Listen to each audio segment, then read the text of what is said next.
Hello guys, நான் உங்கள் vs பேசுறேன். இன்னைக்கு நம்ம பார்க்க போற சீரிஸோட நேம் வந்து ரேங்கிங் ஆஃப் கிங்ன்ற சீரிஸோட சீசன் 1 எபிசோட் 3 தான் இன்னைக்கு நம்ம பார்க்க போறோம். அதனால நீங்க நம்ம சேனலுக்கு புதுசா இருந்தீங்கன்னா உங்களால முடிஞ்ச சப்போர்ட் நம்ம சேனலுக்கு சப்ஸ்கிரைப் பண்ணி சப்போர்ட் பண்ணுங்க. அது கூட இருக்க பெல் ஐகானை ஆல்ல வச்சுக்கோங்க. அப்பதான் நான் போற வீடியோ நோட்டிஃபிகேஷன் வரும். பரவாயில்ல கைஸ், நிறைய பேருக்கு இந்த சீரிஸ் பிடிச்சிருந்தது கமெண்ட்ல சொன்னீங்க. கவலைப்படாதீங்க, கண்டிப்பா நான் தொடர்ச்சியா போடுறேன். பட் நீங்க தயவு செஞ்சு எனக்கு சப்போர்ட் பண்ணணும். சப்போர்ட் மீன் சப்ஸ்கிரைப் பண்றது, லைக் பண்றது, கமெண்ட் பண்றது, கூடவே தயவு செஞ்சு ஸ்கிப் பண்ணாம பாக்குறது. நீங்க ஸ்கிப் பண்ணாம பார்த்தா அதுவே எனக்கு போதும். இந்த எபிசோட் உண்மையிலேயே வேற லெவலில் போக போகுது. சூப்பரான பாசத்தெல்லாம் காமிச்சிருப்பானுங்க. என்னோட பெஸ்ட் கொடுத்து பண்ணிருக்கேன். அதனால பொறுத்து இருந்து பாருங்க. சரிங்க, நம்ம கதை கொடுக்கலாம்.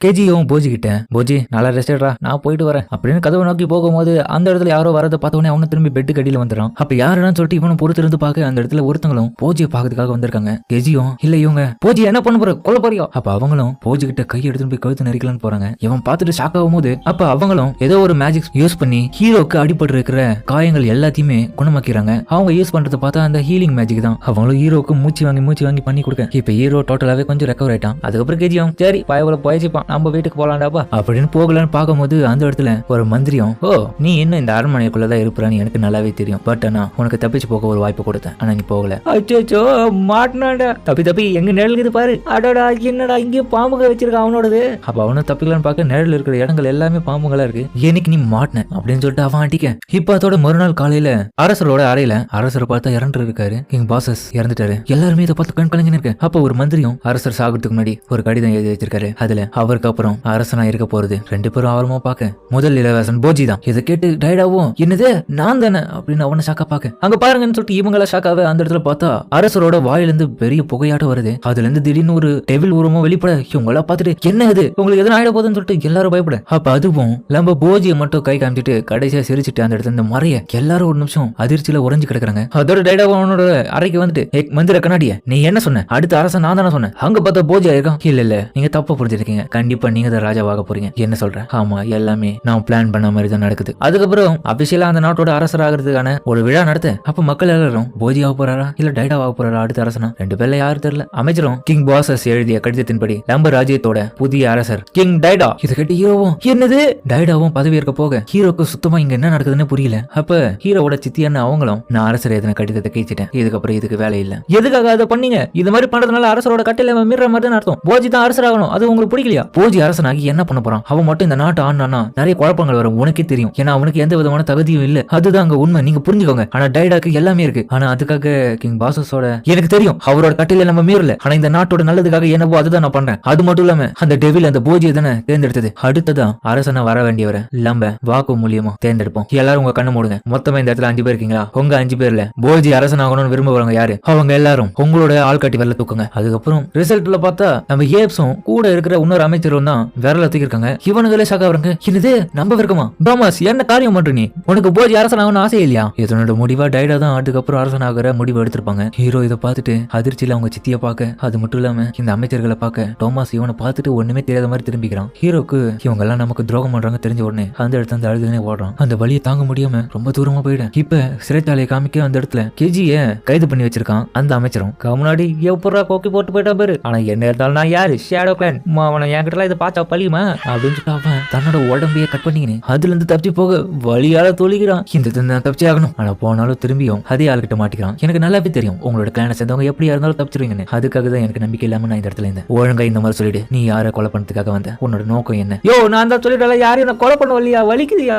உண்மையில நான் இந்த இடத்துக்கு போஜி உதவி பண்ணதான் வந்தேன். இதே போஜி அவருக்கு உதவத்துக்கு வந்தியா? அதுக்கப்புறம் போஜியும் துக்கத்துல அமைதியா படுத்துன்னு இருக்கான். அப்ப இந்த அமைச்சரும் இளவரசர் போஜி அப்படின்னு சொல்லிட்டு ஒரு படத்தை வரைஞ்சு காமிச்சு அவனுக்கு காமிக்க என்னடா பண்ணுன்ற மாதிரி அவன் கேட்க, உங்களுக்கு இவனை தெரியுமா? ஆமா தெரியும், இவன் என்னோட நண்பன். ஓ இவன் உங்களோட நண்பனா? அவன் உங்ககிட்ட ஒரு முக்கியமான விஷயத்த சொல்ல சொன்னான். அவன் பயணத்துக்கு போறதுனால இதுக்கப்புறம் உங்களை பார்க்க முடியாதுன்ட்டான். இது கேட்ட அவனும் அதிர்ச்சியாக இதை சொல்லதான் நான் வந்தேன், இப்ப நான் போயிட்டு வரேன். இப்ப ஹீரோ ரொம்பவே கஷ்டப்படுறான். இப்ப எல்லாருமே எனக்கு துரோகம் பண்ணிட்டாங்க, எனக்கு இருந்த நண்பனை இப்ப நான் விட்டுட்டேனே. அப்ப அவன் சொன்ன விஷயத்தை யோசிச்சு பாக்குறான். போஜி கவலைப்படாதா, இதுக்கப்புறம் நான் உங்க கூட தான் இருக்க போறேன், நீ என் நண்பன்டா. இன்னொரு பக்கம் இந்த அமைச்சர் சொன்னதை யோசிச்சு பாக்குறான். இதுக்கப்புறம் உங்களை பார்க்கவே வர மாட்டான்னு சொல்லியிருந்தான். ஏதோ ஒரு விஷயம் இருக்கு, இவருக்கு எப்படி தெரியும்? அப்ப இவர் தான் ஏதோ பண்ணிருக்கான்னு சொல்லிட்டு இவன் சந்தேகப்பட்டு அந்த இடத்துல கத்திக்கிட்டே வர்றான். அதுக்கப்புறம் அப்புறம் டைடாவும் இந்த அமைச்சரை கூப்பிட, என்ன அரசே கூப்பிட்டீங்களா? நான் இந்த ரேங்கிங் ஆஃப் கிங்ஸ் என்ற லிஸ்ட்ல முதல் இடத்துல வரணும்னு ஆசைப்படுறேன். அதனால எனக்கு ஆதரவா இல்லாத யாரையுமே நான் உயிரோட விட மாட்டேன் இதுக்கப்புறம். அதனால நீ ஏப்ஸையும் சாண்ட் என்ற 2 அமைச்சரையும் கொன்னுடு. என்னது உங்களுக்கு எப்படி தெரியும்? எனக்கு எல்லா விஷயமே தெரியும். அவனுக்கு எனக்கு எதிராக தானே வாக்களிச்சானுங்க. அவங்க கதையை முடிச்சிட்டு வா அப்படின்னு அவன் கிளம்ப. இவனும் யோசிக்கிறான், உண்மையில டைடாவா இந்த மாதிரி யோசிக்கிறது ஒரு வேலை இல்லைன்னா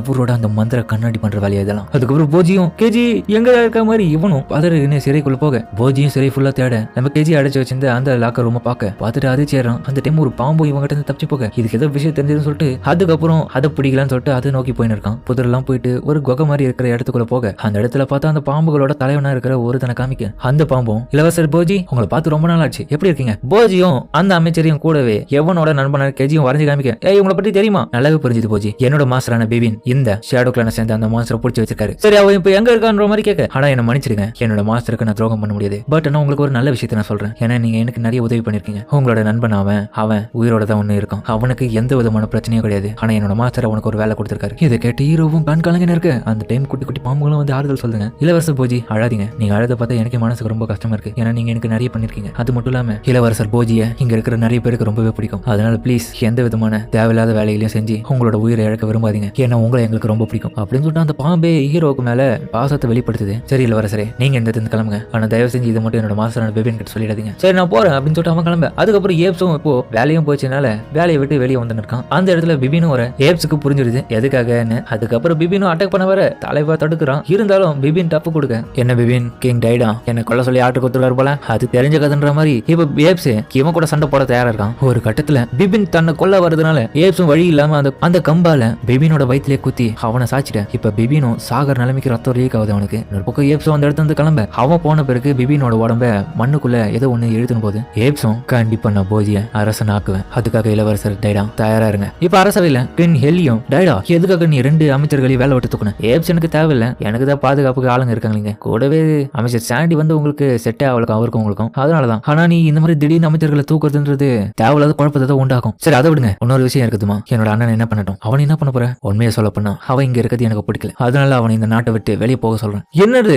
அதெல்லாம் பண்ண முடியாது, கம்முனு. ஏன்னா அவன் இன்னமும் சின்ன பையன் தான், நிறைய கத்துக்க வேண்டியது இருக்கு. அது மட்டும் இல்லாம அவன் எப்படி தனியா போய் உயிர் வாழ்வான்? என்னம்மா நீங்களே எப்படி சொல்றீங்க? அதுதான் சொல்றேன், தப்பான காரியங்களை எதுவும் செய்யாது. அதனால ஒரு அரசனுக்கு உண்டான தகுதி எனக்கு அந்த மாதிரி நடந்துக்கும். சரி சரி நான் அரசன் மாதிரி தான் நடந்துக்கிறேன். இப்ப போஜியும் ஜன்னல்ல உட்காந்து பார்த்துன்னு இருக்க. அவனோட மைண்ட்ல அடுத்ததா என்னென்ன பண்ணலாம் சொல்லிட்டு யோசிக்கிறான். அவன் இந்த நாட்டை விட்டு வெளியூர் போயிருக்கான். அவனோட நண்பனால அவனை தேடி போனோமா பல அட்வென்ச்சரிங்கான விஷயத்தை யோசிச்சு பார்க்கலாம். அதனால போஜியும் அங்க இருந்து கிளம்பி இப்போ ராணியோட அறைக்கு போயிட்டு அவங்க கிட்ட, நான் இந்த இடத்துல இருந்து அட்வென்ச்சரிங் பண்ணலாம்னு இருக்கேன். ஏய் அதுக்கு நான் ஒத்துக்க மாட்டேன், நீ போக கூடாது. ஏன்னா நீ தனியா போனா எப்படி உன்னை சமாளிக்க முடியும்? உனக்கு சண்டை போடவும் வராது, அந்த அளவுக்கு வாய் பேசவும் முடியாது, காதும் கேட்காது. அதனால ஒழுங்கா இந்த கிண்டத்துக்குள்ளே இரு. தயவு செஞ்சு முட்டாள்தனமான விஷயத்துல ஈடுபடாது. அது மட்டும் இல்லாம உன்னோட தம்பி இந்த நாட்டை ஆட சொல்றான். அதனால தயவு செஞ்சு தேவையில்லாத வேலையை ஈடுபடாது. அவன் உன்னை நல்லா பாத்துப்பான். இதெல்லாம் கேட்டு ஹீரோக்கு கண்ணே கலங்கிடுது. அடைச்சேன் தப்பா சொல்லட்டுமோ. அதுக்கப்புறம் பார்த்தா பயபுல சும்மா இல்ல, நான் ஊட்ட விட்டு போறேன் அப்படின்னு சொல்லிட்டு பேக மூட்டை கட்டின்னு இருக்கான். ட்ரெஸ் எல்லாம் எடுத்து வச்சுன்னு வெளியே போலான்னு பாக்க, ராணி உங்களை எங்கேயும் வெளியே போக கூடாது சொல்லியிருக்காங்க.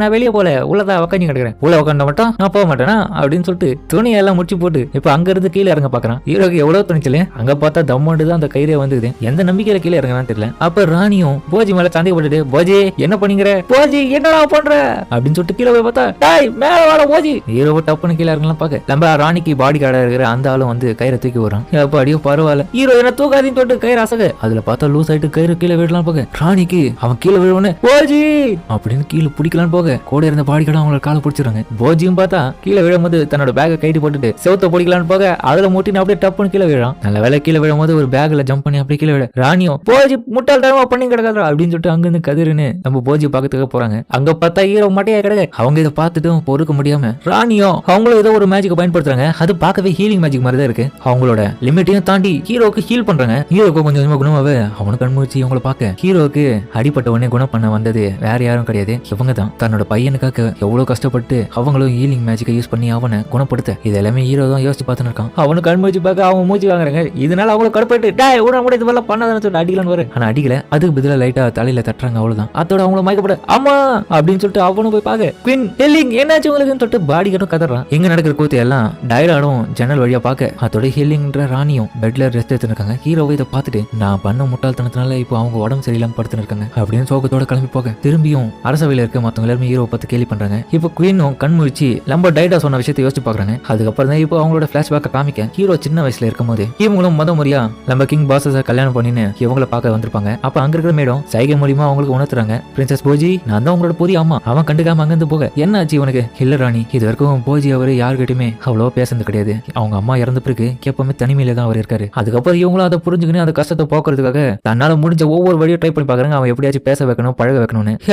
என்ன பண்ணாலும் முடியலன்னு சொல்லிட்டு அவங்களே டயர்டாவே. அப்ப திடீர்னு ஒரு பாம்பு பதர்ல இருந்து வெளியே வர ஹீரோ வில்லன் இருக்கும்போது அதை பார்த்தா அதுக்கும் நிறைய அடிபட்டு இருக்குது. அதை தொடரலாம் பார்க்க அதுக்கப்புறம் அவனை கதறான், என்னாச்சு பிரின்ஸ் போஜி அப்படின்னு ஹில்லிங்க போய் பார்க்க ஹீரோவை பார்த்து அந்த பாம்பு கடிச்சு வச்சிருக்கேன். ஏய் உனக்கு எவ்வளவு தைரியம் சொல்லிட்டு அதை அடிச்சு போட, உனக்கு ஒண்ணு அவளி போஜி. போஜியும் பார்த்தா அவனுக்கு அடிபட்டதை பத்தி கவலைப்படாம அந்த பாம்புக்கு என்ன ஆச்சுன்னு சொல்லிட்டு அதை பார்த்து அழுதுன்னு இருக்கான். இதை புரிஞ்சுக்கின்னு குயின் ஹெல்லிங்கும் உனக்கு அந்த அளவுக்கு அந்த பாம்பு மேல அக்கறை இருக்கான் சரி அப்படின்னு சொல்லிட்டு அவங்களும் அதுக்கு ஹீல் பண்ணி விடுறாங்க. அதோட அதுக்கப்புறம் ஹீரோவை சந்தோஷத்தை பார்த்துட்டு அவங்களும் ஹாப்பியாவே அது கூட தான் அவன் படுத்துன்னு இருக்கான். இந்த பாம்பு வேற யாரும் கிடையாது, நம்ம பிபினோட சர்வெண்ட் தான். இதனாலதான் அந்த பாம்பும் சொல்லியிருக்கோம். அதுக்கப்புறம் ஒவ்வொரு நாளும் ஹீரோ தன்னோட வளர்ப்பு தாயான ஹெல்லி கூட நல்லா சகஜமா பேசி பழக ஆரம்பிக்கிறான். அதுக்கப்புறம் தன்னோட அம்மாவே அவங்க ஏத்துக்கிறான். ஒரு நாள் அவங்களும் பிரெக்னெண்டா இருக்கும் போது போஜியும் பார்த்துன்னு இருக்க அவங்க அம்மாவும், போஜி உனக்கு ஒரு தம்பி வரப்போறான், அவனை நீ தான் நல்லபடியா பாத்துக்கணும். ஹீரோவும் உள்ள எல்லாம் அசையத்தை பார்த்து ஹாப்பியாவே என்ன உனக்கு கேக்குதா அப்படின்னு சொல்லிட்டு ஒரு ஆச்சரியத்துல அவனு பாக்குறான். அதுக்கப்புறம் நம்ம டைடாவும் பிறந்துடுறான். பிறந்ததுக்கப்புறம் என்ன வழக்கம் போல நம்ம ஹீரோவை கொஞ்சம் கொஞ்சமா அவங்களும் அவாய்ட் பண்றாங்க. தன்னோட புள்ளியை தான் இப்ப பாத்துக்கிறாங்க. அதோட தான் கொஞ்சம் கொஞ்சமா அவங்களுக்கு கடுப்பாயிட்டு என்ன பண்ணாலும் இவன் மாறவே மாட்டான்னு சொல்லிட்டு ஒரு கடுப்புல அப்படின்னு சொல்லிட்டு அவங்களும் யோசிக்க, நானே இப்படி மாறிட்டு இருக்கேன், நான் முன்னே இருந்த மாதிரி இல்லை இப்போ அப்படின்னு அவங்களும் யோசிக்க. அதுக்கப்புறம் ஒரு முடிவு எடுக்க இப்ப ஹீரோ கிட்ட அவங்களும் வந்திருக்காங்க. இப்போ ஹீரோ அட்வென்ச்சருக்கு பண்றதுக்காக போறேன்னு சொன்ன உடனே அவங்களும் இப்போ பர்மிஷன் கொடுத்துருக்காங்க. இதை கேட்ட ஹீரோவா மகிழ்ச்சியாவே நீ போறதுக்கு நான் அனுமதிக்கிறேன், ஆனா அதுக்கு பதிலா உன் கூட டோமாஸ் உன் கூட வருவான், உனக்கு பாதுகாப்பாவும் உனக்கு சொல்லி கொடுக்கவும், அதுக்கப்புறம் உன்னை நல்லபடியா பாத்துக்கக்கூடிய ஒரு சிப்பாயை நான் அனுப்பிச்சு வைக்கிறேன்.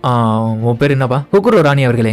இவரு தான் உன்னை பாத்துப்பாரு, உனக்கு தேவையான விஷயங்களை செஞ்சு கொடுப்பாரு. அது மட்டும் இல்லாம உன்னோட அட்வென்ச்சரிங்கள முதல்ல நீ என்னோட பேரண்ட்ஸோட வீட்டுக்கு போயிட, அவங்க போயிட்டு அவங்கள பார்த்துட்டு விசாரிச்சுட்டு அதுக்கப்புறம் திரும்பி இந்த இடத்துக்கு வர என்ன ஓகேவா? என்னடா ஆச்சு தலையை தொங்க போட்டுருக்க, பதில் சொல்றா அப்படின்னு உங்களுக்கு கிட்ட வர ஹீரோவும் கிட்ட போயிட்டு அவங்களை கிஸ் பண்றான். கண்ணத்திலேயே ஒரு பாசம் தான். இது ரெண்டு பேரும் இவனுங்களும் ஆச்சரியமா பார்க்க டோமாஸ் மட்டும் இன்னமும் கொஞ்சம் கலக்கமா இருக்கும் மனசுல. அதுக்கப்புறம் இவங்க 3 பேர் கிளம்ப இப்ப ராணியும் அந்த இடத்த விட்டு திரும்பி பேலஸ் உள்ள போலான்னு பார்க்க ஒரு காத்தும் அடிக்க அவங்களுக்கு ஒரு மாதிரி ஆகுது. டைடாவும் இப்ப ஹீரோ போகிறது பார்த்து ஹாப்பி ஆகுறான். ராணி ஹெல்லிங் என்னாச்சு உங்களுக்கு? ஒண்ணு இல்ல, என் மனசுல தோன்ற விஷயம் என்னன்னா இப்போ போன போஜி இளவரசருக்கு ஏதோ ஒரு ஆபத்து, அவன் திரும்பி வர மாட்டான்னு அவன் உள் மனசு சொல்லுது. குறிப்பா போஜி மட்டும் கிடையாது, டைடா கூட தான் அப்படின்னு அவங்களும் சொல்ல. அதோட இந்த எபிசோட் முடிக்கிறாங்க. சரிங்க, இந்த வீடியோ அப்படின்னு சொல்லி சொல்லுங்க. மறக்காம இந்த வீடியோல இருக்கும் பிடிச்சிக்கணும், பிடிச்சிருந்த லைக் போட்டு நம்ம சேனலுக்கு சப்ஸ்கிரைப் பண்ணி சப்போர்ட் பண்ணுங்க. அது கூட இருக்க பெல் ஐகானை வச்சுக்கோங்க, அப்பதான் நான் போற வீடியோலாம் நோட்டிஃபிகேஷன் வரும். பரவாயில்ல கைஸ், முடிஞ்ச அளவுக்கு நிறைய பேருக்கு இந்த அனிமே பிடிச்சிருந்ததை நான் முன்னாடி போட்ட எபிசோட்லேயே தெரிஞ்சுக்கினேன். என்னால ஃபீல் பண்ணாதீங்க, கண்டினியூவா போடுறேன். நீங்க சப்போர்ட் பண்ணினா மட்டும் போதும். ஏன்னா கதை நீங்களே பார்த்துட்டு கமெண்ட்ல சொன்னதை வச்சு தான் நான் போடுறேன். அதனால அடுத்த எபிசோட் எல்லாமே சப்போர்ட் பண்ணுங்க. நீங்க சப்போர்ட் பண்ணினா மட்டும் போதும். அதாவது சப்ஸ்கிரைப் பண்ணி லைக் பண்றது, கமெண்ட் பண்றது, இது மட்டும். அதனால அடுத்த வீடியோல பார்ப்போம். சரிங்க,